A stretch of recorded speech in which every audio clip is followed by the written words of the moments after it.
What is up, guys? My name is Ryan Tuesday 18 on the Ryan Tuesday 18 Forever channel, and this is my WWE Raw review for August 27th, 2012. Let's get it started. We have Jerry the King Lawler opening Monday Night Raw, talking about what happened last week and what Punk did to him, with Punk hitting him in the back of the head with his leg.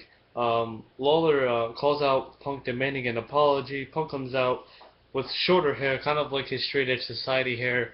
So straight edge society haircut. CM Punk apologizes in different ways. CM Punk says if Jerry wants to fight, and he'll give it until the end of the night to make his decision.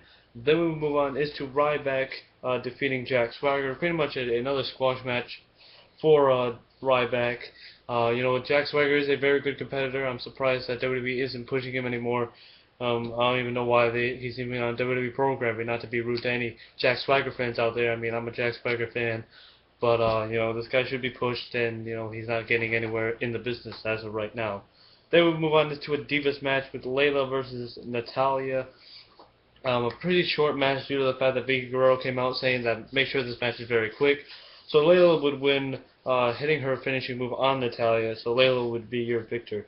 Then we would have Vicky Guerrero's big announcement. She talks about AJ's match choice for Dolph Ziggler last week against Chris Jericho, in which if Chris Jericho won, Dolph Ziggler would have to give up his Money in the Bank briefcase to give it to Chris Jericho, and if Chris Jericho lost, it would be Dolph Ziggler pretty much winning over Chris Jericho, and Chris Jericho's contract would be terminated.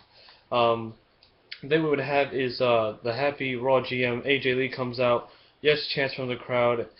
She goes up, grabs a mic, and instead of talking to Vicky, she slaps Vicky and goes on the attack, and Vicky runs out of the ring all scared and stuff, and that would be the end of that. Then we would have a video package of Triple H's videos of his DX videos from back in the day into the present time.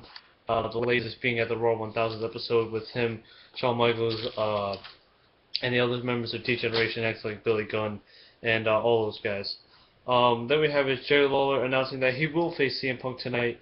And he would cut in a promo that CM Punk wouldn't last in Memphis, facing the likes of, Superstar Billy Graham, Jesse the Body Ventura, Dusty Rhodes, and the list would go on and on. Lawler says that he's never backed down from a challenge, and says, yes, Punk, I will fight you. Then it would be John Cena versus The Miz.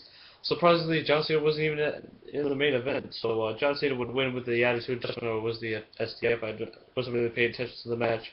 So surprisingly, the poster boy isn't at the main event, maybe due to the fact of the argument that he had with Triple H after all went off the air last week. Then we have Daniel Bryan's anger management classes number 2, in which Kane arrives on the scene and sits down. I actually forgot to mention about Daniel Bryan's first visit. Pretty much Daniel Bryan walks in there with a bunch of freaks who need anger management, and pretty much they all explain on why they're in there and their anger and all that stuff. But anyway, then we move on is to Heath Slater versus Santino Marella. Oksana would come out trying to distract the Cobra sock, but doesn't do so, as the Cobra would hit with the Cobra Strike to Heath Slater, with Santino Marella pulling off with a victory. Then we would have his Brodus Clay and Sin Cara teaming up to face Damien, Sandow, and Cody Rhodes. Surprisingly, I thought it was going to be Brodus Clay versus Sin Cara. I'm like, what is it? Sin Cara's turning heel now? But anyway, guys, Brodus Clay would pull off with the victory along with his tag team partner Sin Cara, and we would have Sin Cara dancing for the first time, so that's pretty interesting to see. Then we move on is to another Daniel Bryan, the final Daniel Bryan anger management class number 3, in which Kane tells about his life. Pretty much goes on about how he was spending his childhood in the basement, and then as he grew older, he started to go to psychology, all that stuff. He says that he once buried his brother twice. He once actually electrocuted a man's testicles, aka who it is, Shane McMahon. Going on and on, and pretty much saying all that mumbo jumbo. Anyway, we have another Triple H video package, in which it shows Triple H, not backing down, showing some footage from WrestleMania 27 and 28 against The Undertaker.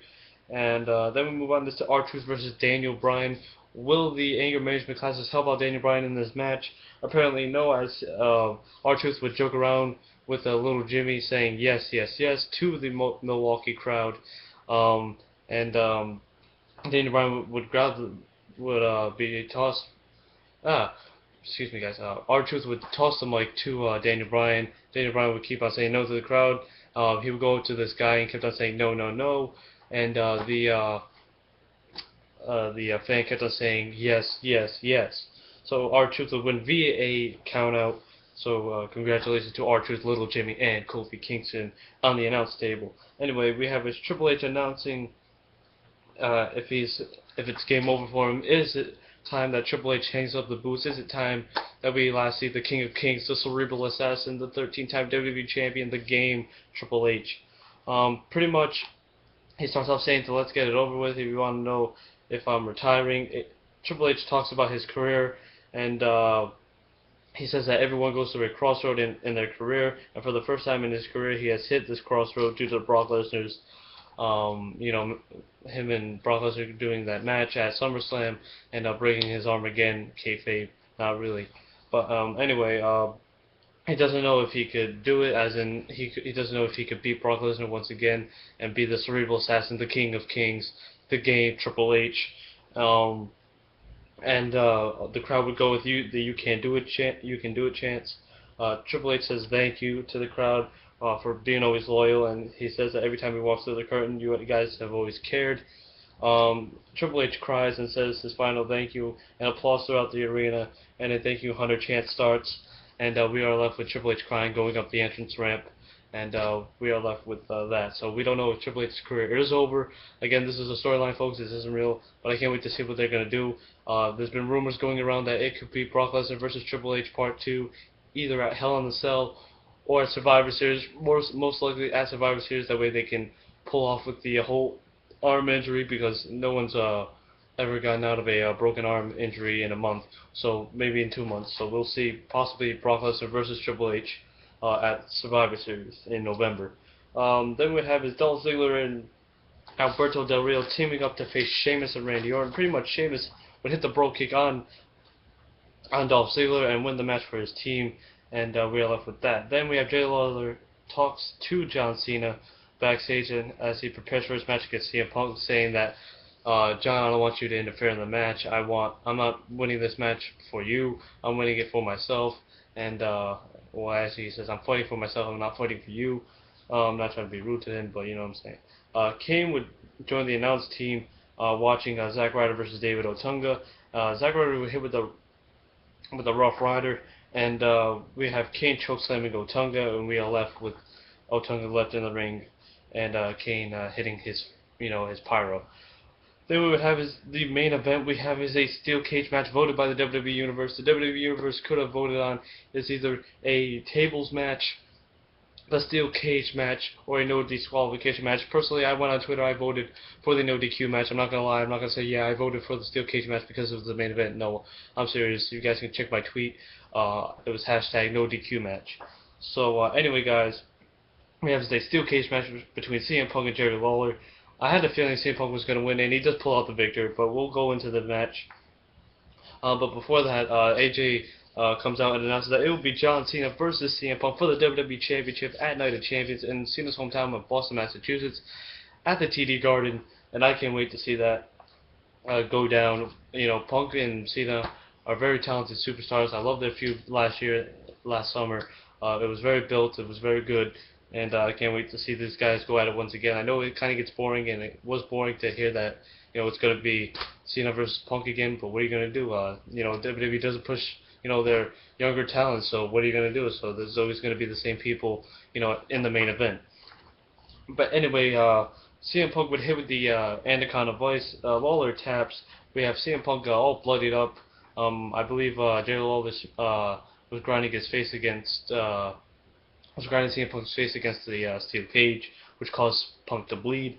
Punk demands Lawler to say that he's the best in the world. But before that, we have CM Punk grabs a chain from the toolbox underneath the ring and locks the cage, and then we go on and put a chokehold on Lawler to say that he's the best in the world.